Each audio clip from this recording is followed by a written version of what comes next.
சிம்பிளா, ஈஸியா 10 நிமிஷத்துல குதிரைவாலியில நம்ம ஒரு உப்புமா பண்ண போறோம். புரோட்டீன் ரிச் ஆனது, வெயிட் லாஸ்க்கு பெர்ஃபெக்ட்டா இருக்கும். குதிரைவாலி 1 கப், பாசிப்பருப்பு 1/4 கப் எடுத்துட்டு ஒரு 10 நிமிஷம் நம்ம ஊற வச்சுக்கலாம். நல்லா வாஷ் பண்ணிட்டு ஊற வச்சுருங்க. சின்ன வெங்காயம், பூண்டு, பச்சை மிளகாய்லாம் எடுத்துக்கணும். தேங்காய் எண்ணெய் வந்து குக்கர்ல போட்டுட்டு, கடுகு, கடலப்பருப்பு, உளுத்தம்பருப்பு, ஜீரகம், மிளகு எல்லாம் போட்டுக்கலாம். இது வந்து பார்த்தீங்கன்னா, மிளகு ஜீரக உப்புமான்னு கூட சொல்லலாம். கொங்கு நாடு கிராமத்தில அடிக்கடி பண்ணுவாங்க. மிளகு ஜீரகத்தை வறுத்து அரைச்சு கூட போடலாம். இதுலயே கடலப்பருப்பு, உளுத்தம்பருப்பு, முந்திரி, நிலக்கடலை எது வேணாலும் நீங்க போடலாம். புரோட்டீன் ரிச்சா இருக்கணும் அப்படிங்கிறதுக்காக, நீங்க எது வேணாலும் போட்டு சாப்பிடலாம்.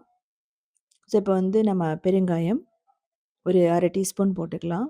நீங்க கட்டி பெருங்காயம் இருந்ததுனாலும் போடலாம். இப்போ சின்ன வெங்காயம், பச்சை மிளகாய், பூண்டு, கறிவேப்பிலை. பூண்டு வேணாம்னா இஞ்சி போட்டுக்கலாம்.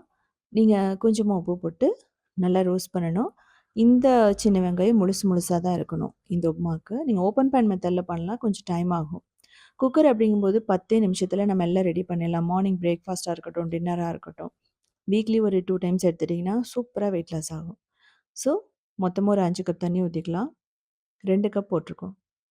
பாசிப்பருப்போட சேர்த்து. 5 கப் ஊத்திட்டு கொஞ்சம் கொதிக்க விட்டுட்டு, ஒரு தேங்காய் 1/2 கப் போட்டுக்கலாம். தேங்காய் வந்து நல்ல ஃப்ளேவர குடுக்கும்.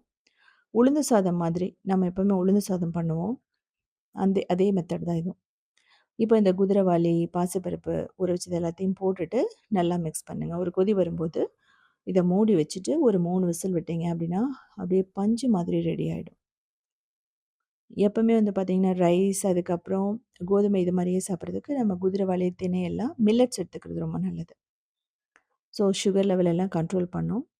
ஒரு ஃபேமிலி அப்படிங்கும்போது ஒரு 3லருந்து 4 பேத்துக்கு இது ரொம்ப பெர்ஃபெக்ட்டா இருக்கும். எப்படி இருக்கு பாருங்க. அப்படியே பஞ்சு மாதிரி இருக்கும்.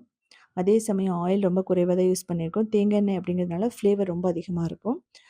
தேங்காய் வேணான்னு நினைக்கிறவங்க, அதையும் நீங்க ஸ்கிப் பண்ணலாம். பட் தேங்காய் ரொம்ப நல்லது வயித்து புண்ணுக்கெல்லாம்.